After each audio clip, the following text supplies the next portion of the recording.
తమ్ములు బిచ్చమెత్తుకుంటారు ఇవాళ రోడ్ల మీద. మరి ఏం పునరేకీకరణ? వైఎస్ రాజశేఖర రెడ్డి కావాలన్న వాళ్ళతో పునరేకీకరణ.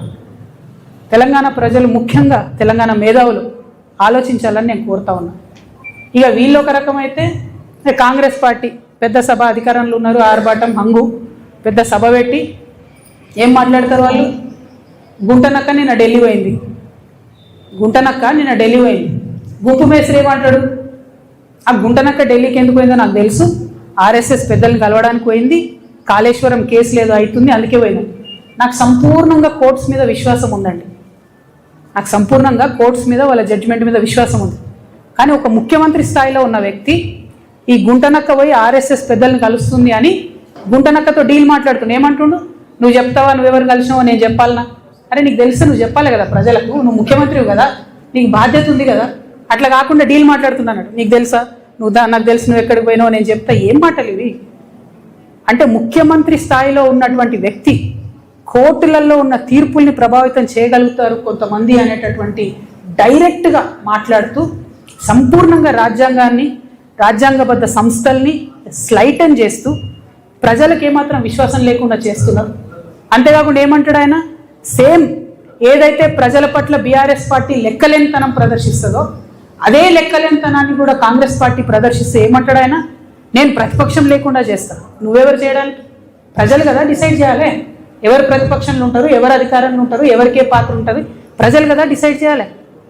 వచ్చే 10 ఏళ్ళు నేనే అధికారంలో ఉంటా, ఏడుకేళ్ళు ఉంటావు.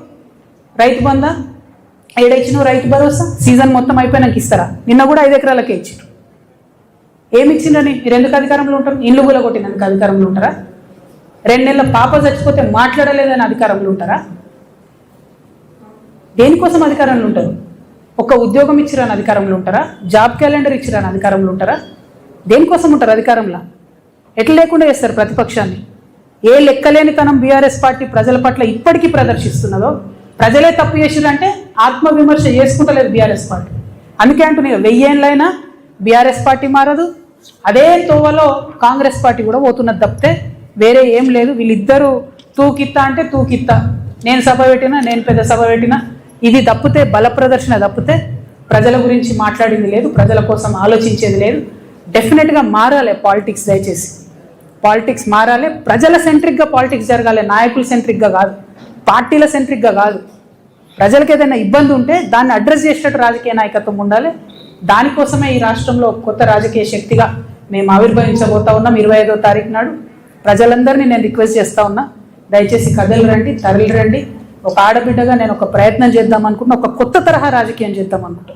ప్రజల కష్టాలు తీరేటట్టు, ప్రాబ్లం ఉంటే ఆహా ఉందా అని అక్నాలెడ్జ్మెంట్ కాదు, పరిష్కారం కోసం వెతికేటటువంటి పోరాట పటిమతో మీ దగ్గరికి వద్దాం అనుకుంటున్నా. ఒక ఆడబిడ్డగా వస్తున్నా, ఆశీర్వదించమని కోరుతూ సభను విజయవంతం చేయవలసిందిగా జాగృతి కార్యకర్తలకు, నాయకులకు పిలుపునిస్తూ యంగ్స్టర్స్కి, స్టూడెంట్స్కి, యూత్కి ప్రత్యేకించి వెల్కమ్ చెప్తూ సెలవు తీసుకుంటున్నాను.